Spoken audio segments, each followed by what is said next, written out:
In today's video, I'm going to show you how to detect language in Google Sheets. Now, this function helps you determine what type of language is being used in your text within your data. It's important to note that the answers given here will be in language codes. Now, if you see on this page right here, we have language codes corresponding to the type of language being used. Now, let's go back to our example. We have our sample text here on the left, and we're going to use the formula to determine which language it is. Let's get started.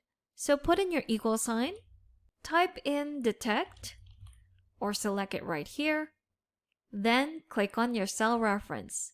Press enter, and you have ES, which is the code for the language Spanish. Let's try that again with the next one.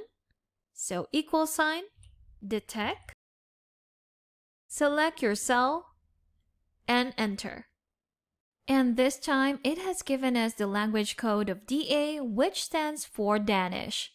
And if you copy the formula to the rest of your data, it will give you the language codes corresponding to the language detected. So DE is for German, PT is for Portuguese, and FR is for French.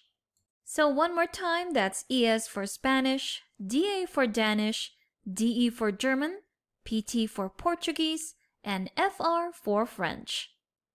And that's how to detect language in Google Sheets. Thanks for watching. If you found this video helpful, do leave a like and subscribe for more helpful videos. See you on the next one.